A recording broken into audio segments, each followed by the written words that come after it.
we have George from Spain. Welcome to the Sunday Show with Matt and Paul. Hi guys, very nice to talk to you. Okay, George, just a little. George, you're a little loud and a little hot, and it's coming through with a little bit of feedback. So if you can, I don't know if you can adjust your gain or just move a little bit slightly away from the microphone. That'd be awesome. Okay, that's fine. Much better. Thank you, George. Okay, so I wanted to bring you a hypothetical, but before that, I wanted to ask a question, because from listening to the previous calls, I take it that you are kind of utilitarians, right? Kind of. I think he's saying utilitarians.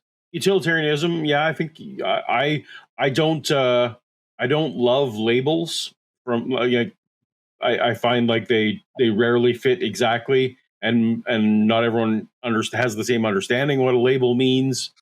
But tell me what you think you mean by utilitarianism, and I can decide whether or not I affirm that. Okay, what I mean is, do you want to maximize well-being in humanity? I think morality has to do with that. Okay. The problem here is that when you say you want well-being or your morality is built on well-being, do you mean well-being as in happiness, or are there other things like not only happiness but also freedom, human development? Happiness has next to nothing to do with it. I would. Happiness is a small aspect of well-being, and that's why human flourishing and harm are sometimes, the synonyms that get used here. Okay, here is where I disagree, because I think that we have good, and I don't want to get into the weeds because it could be very complicated, and I am not a neurologist, but I think we have good reason to believe that the only driver of human behavior is either good brain chemicals or bad brain chemicals. Or this is, people do things either to feel good or to avoid feeling bad. So when we come to that, what I mean is, if you are talking about not only I want happiness, I also want justice. Yeah, but you want justice because injustice makes you mad. I want freedom. No, you want freedom because freedom makes you happy. Because freedom gives you the option to pick the option that makes you happy, or because the very notion of freedom makes you feel good feeling. What do you think about that? I don't think that has to do with necessarily with the feeling. So, for example, I might feel great at the same time. I'm eating food that is terrible for me. Maybe I'm allergic to peanuts, but I really like peanuts, and I'm eating them, and I'm getting that dopamine hit.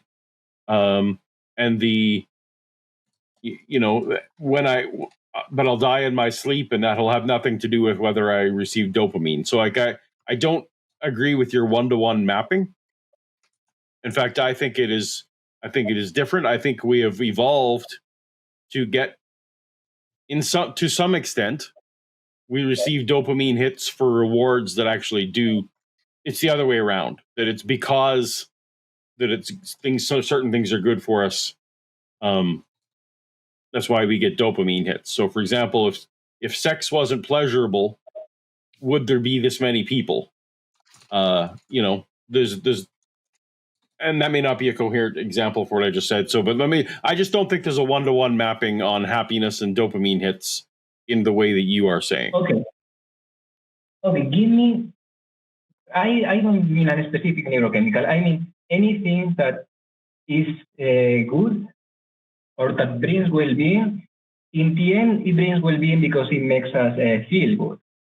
So, the easiest way you have to George, no, George, no. Okay, I listen.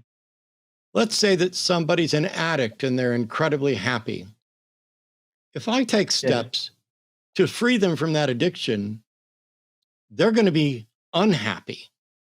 And yet ultimately it's in their best interest, possibly, probably, but possibly. So you're just wrong when you say that we do it because it brings us happiness, but also it doesn't matter why we do it or why you think we do it. What matters is it actually in the interest of our well-being, which is mental well-being and physical well-being? And there's not just a simple, oh, there's a dopamine hit. Oh, this made me happy. Oh, in the long run, I'll be happy. Because there's also short-term well-being and long-term well-being. It's an incredibly difficult situation. Do I work in my personal short-term interest, or perhaps it's better for me to work in your personal short-term interest because that benefits me in the long term? Nobody's saying this is all straightforward and easy at all.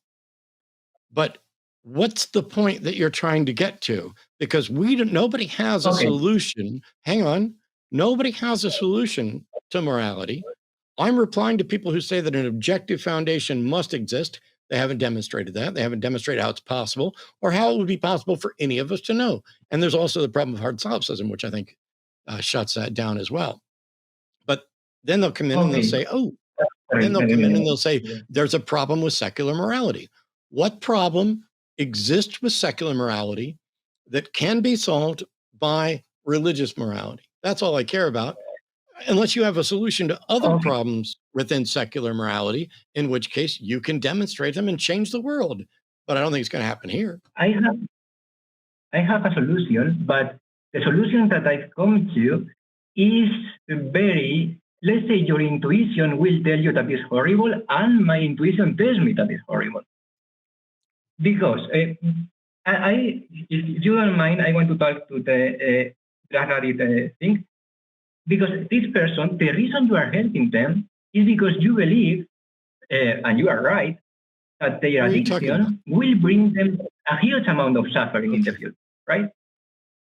Okay. So what you are trying to bring is their well-being by eliminating the suffering that their addiction is bringing, that you believe is greater than the pleasure they are feeling from the drugs. And you are right. Yes. What if I'm wrong? The thing is that you will be wrong. You can always be wrong.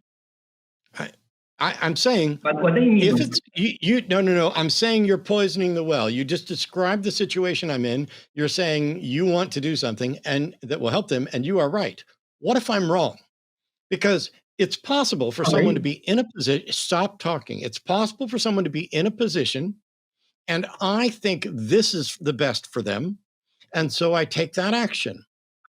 From my point of view, I'm doing what I think is best for them, possibly because it's ultimately best for me, but that may not be tied to anything simple like happiness at all. So if we're going to evaluate my action, then my action is the same whether I'm right or I'm wrong, because I believed I was right. So the evaluation of my action is exactly the same whether I'm right or wrong, whether it helps or not. What we evaluate instead are the consequences of the action. And the short-term consequences are that this person is going to suffer more. They're going to suffer withdrawals, et cetera. But we're betting that the long-term benefits outweigh the short terms. But we might be wrong. And it may never even out. And it means nothing that anybody can quantify. So what is the problem that you're solving and how do you solve it? Because I'm bored now. Okay. You don't have to be right. I'm just talking about the tool you are using. I don't think that it is always right. In fact, I think it is many times wrong. But what you are using is, okay, what will bring the best feelings over a certain amount of time? And you're I literally just talked about short-term and long-term and how they may not go the way you want. They may not go the way you expect. They may never balance out. There's no way to tell. We're operating with that. But now you're talking about what my motivations are, and my motivations are irrelevant to the consequences. That's true. But So address the Okay. consequences. I don't think it's completely true. Address the consequences, both the ones where I was right and the ones where I was wrong, and tell me if the consequences say that the act was moral or immoral. Okay. I think I must have miscommunicated something here because I am not as concerned with whether the tool works because I believe the tool was created by evolution and it is imperfect and it's just as good as it needs to be for us to not I have don't know this what tool you're bonus fucking thing so talking far. about. I don't know what tool you're talking But about. okay, I will be very clear about this. The reason you do what you do is your expectation of the feelings that you will get. Maybe short term, I do maybe not long give term. a I agree shit. with you that I do not give a shit what you think my motivation is. I said if I take an action to help someone, I think I'm helping someone with an addiction. I may be right or I may be wrong. The consequences of my action can impact that person positively or negatively. My view is that whether if they affect the person positively, that has a different moral valuation because the consequences with respect to the goal of improving their life has been met than it does if the consequences hurt them, because now that would be viewed as immoral. My motivations for taking the action are completely completely irrelevant. I don't need you to tell me why you think I'm doing it because it doesn't matter, but also you're fucking wrong. I may be trying to help someone, not because it brings me happiness, but because it will earn me clout that will benefit me down the line. I may be the sort of person who cannot experience happiness. There are psychological conditions where people cannot experience happiness, and yet they still take actions. Explain that. I would be very interested to look into that. I don't know if what we are talking about when we talk about happiness. I don't know if these people really are completely unable to feel any positive feelings. I would be very surprised, but I am happy to look into that. Okay, but let's forget the intention because I know we won't agree on that. Let's talk about the consequences. When you measure the consequences, when you want to know if this has brought about a benefit or a harm, what are you measuring? How do you know if it has been beneficial? I'm sorry, my question was, what problem do you see in the secular moral system I'm advocating for, and what is your solution? That was my question. Okay, if we want people to feel as good as possible, as many people as possible, I don't. for as long as possible. George, I don't want as many people as possible to feel as good as possible. So there we go. What problem is there with secular morality, and what's your solution? Last chance. Okay, because if that is not your morality, that means that there is something else that you value. George, I don't need you to tell me what I value or anything else. I need you to answer the question that you've been fucking asked repeatedly. You seem to have been operating on assumptions about what our position is because you either don't understand it, maybe we haven't explained it well, or whatever else. You should need no assumptions or no knowledge or understanding of my position or Paul's position. For the last fucking time, I'm going to unmute you and ask you the question so that the beep doesn't interfere. What problem with secular morality do you think you have a solution for? Go. Okay, let's say I am the government of a country, right? And what I want is to do the best thing for my people. But that leads me to the conclusion that my scientists in a basement somewhere have invented this machine that you put it into your brain and it makes you happy. As happy as you can biologically be. George. Forever. George. I said for the last time, shut up. I am tempted to be a man of my word and hang up right now. But I genuinely want to know. So I need you to say, here's the problem I think I can solve, and then state the problem only. Go. Okay. The problem with an utilitarian morality that is built on well-being, which maybe is not yours, and I think, and I don't want to presume anything about your ideas, because I know Goodbye. you don't like that, and I understand that you don't like it. Goodbye. Goodbye. Goodbye. You've wasted enough of my fucking time. Goodbye. What a way to end the show. Oh, here's the problem with utilitarian morality, which may or may not be yours. How do you blah, blah, blah? I give up. If there is an answer, if I have an answer to whatever question he was working towards, I already fucking gave it. Because secular morality, the moral system that I'm advocating for, is not simple utilitarian. It is utilitarian in nature, and it's where we compare the consequences of actions to a set of goals. Are those set of goals arbitrary? No, they're not arbitrary. I mean, we decided on what they are, but we did it for reasons, and we didn't just say, oh, let's try this for fun. But you could do that. You could pick 3 or 4 arbitrary values. Let's say we start with death is generally preferable to life. Sickness is generally preferable to health, and lying is really good.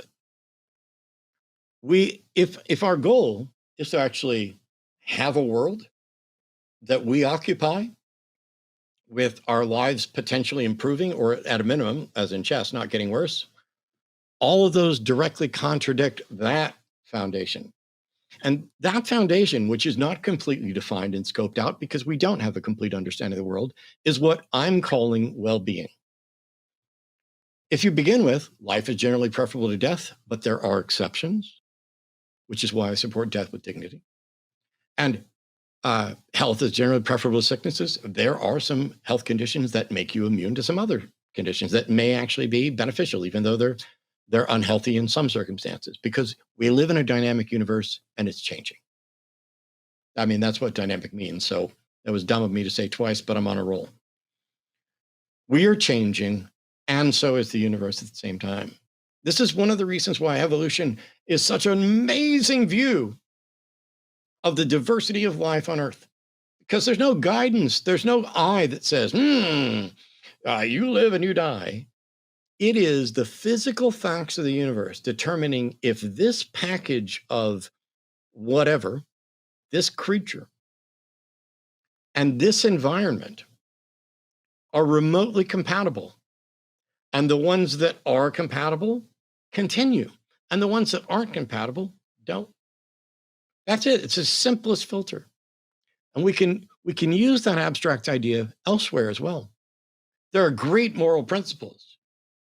Some of them that weren't even necessarily presented initially as moral principles. John Rawls' Veil of Ignorance, one of my all-time favorite things to reference. Design the system that you're going to participate in, not knowing who you will be. This is, it's kind of, if you're going to divide a cake up, one person cuts the cake into pieces and they pick last. It's like ideas like that we're trying to support fairness. But if you design the world that you're happy to live in, not knowing who you're going to be, does that mean that you're going to be okay with slavery? Because remember, you could come as a slave. Does that mean that people born with an extra digit just get killed right away? Because you might be born that way. It's a great thing. And when we compare it, when we use it in conjunction with broad ideas like natural selection is not simply survival of the fittest. It is the elimination of those who aren't fit within this band. Survival of the fittest gets this perception like, oh, I'm the biggest and baddest on the block and I'm going to go kill everybody else. And yes, that definitely happens in lots of different areas. But what could also be fit is someone who couldn't harm a fly, but knows how to hide and protect well, knows how to create tools, knows how to create things that keep the ones that can eat them from eating them. Maybe that's it. Maybe the fittest is the smartest. Probably not. Maybe the fittest is the strongest physically. Probably not. Maybe the fittest changes. And maybe there's other criteria like emotional intelligence, the capacity for hope, the capacity for love. We don't know enough to actually understand the full scope of well-being. But you know what we do know enough to understand? Thou shalt not kill is an English translation of something that was passed down originally written in other languages. And it's debatable whether it means thou shalt not end someone's life or thou shalt not unjustly end someone's life, which is what murder is. It does make a little bit of a difference. I think the best understanding, if we're being as charitable as possible, is that clearly it's talking about unjust killing because it orders them to kill other people in the same context. We can say, that's not good. We have more laws related to when one person kills another. And they're not just first degree, second degree, third degree murder, negligent homicide, wrongful. You know, there's so many different categories for accidental deaths and how negligent you are. We, in the modern era, recognize that thou shalt not kill wasn't enough. And it definitely isn't enough when you're saying thou shalt not kill, but go and slaughter all the Ammonites and all the Amalekites. But, you know, keep the young virgin girls for yourself. We know more than the people who came before us. And what's incredibly frustrating is that once I realized that, once I found out that I know more than a first century goat herder in Palestine, I was freed from having to accept the ridiculous things that goat herder in Palestine would actually be reasonable in accepting because of the information he's got at the time. That's freeing. And it allows us to stop looking at, ooh, here's dictated morality. And I know the last caller was not advocating for the Bible or anything else. This is the show summary that I'm going to do because I took somebody's advice and toked up while I was sitting there doing nothing. The advantage that we have is in recognizing that we don't have an objective, absolute, external thing to point to and say, this is morality. But what we have is a goal. The goal of getting better at getting better. So secular moral systems have one grand advantage that religious pronouncements don't, which is you can change them. When you get new evidence and you get a better understanding of what well-being is. We've changed our understanding of well-being. We have a better understanding of psychological issues than we ever have in the past. And it changes whether Jim Bob down the street is, an uneducated hayseed or a mass murderer in overalls. And we know more about this stuff, but we don't know it all. But as long as we have the goal of getting better, it allows us to go back and change things. And you can change things right down to the foundations. If it turns out, and I think this is preposterous, if it turns out that death is preferable to life, then we should change it from life is preferable to death as a kind of an axiom to death is preferable to life. I don't think that's going to work out very well. But what do I know? For the people who think that death is the thing that frees them to go on to an eternal existence, for them, maybe death is better than life. I hope there's something good somewhere for someone. It would be nice, perhaps, if everyone could experience the maximum good possible at any given time. But those are not the simplistic goals of my moral system. Just like I wish everybody could be rational. I wish everybody could spot fake news. I wish people could spot edited clips, AI. It's getting harder and harder to be able to tell the difference. Oh, here's a naked Trump. We deep faked a face on him. Okay. We know they're doing it because it's South Park, and they said they are. it's getting to the point where it's harder and harder to tell the truth from the lie. It's incredibly frustrating. And if we sit here and we keep saying, okay, you think you have a better way. What's wrong with this and how do you fix it? What's wrong with the secular system we're talking about and how do you fix it? I don't need you to label it. I don't need you to give me a history of it. I don't need you to give me a quiz. Just what's wrong? How do you fix it? Do you think your God fixes it? How? And how do we know it's actually a God and whether or not that God's right? Even if God showed up here right now, said, excuse me, Matt, Paul, split it apart, took over, said, hi, I'm God. I'd like to talk to you guys today about morality. And I say that if you are not tattooed on at least one entire arm, you are grossly immoral and damned to hell. And then vanished. Well, hang on, that contradicts with what the Bible says about markings on the body and all that. I don't know. I'm off. I'm off track because we got so close on so many calls today. Where it was like, and then it's, oh, let me throw out some homophobic stuff. Oh, let me just refuse to answer the question over and over again. So I feel like Paul tried desperately to rescue me from myself today. And I'm okay with not being rescued because I think there's times when an outburst is the morally correct thing to do.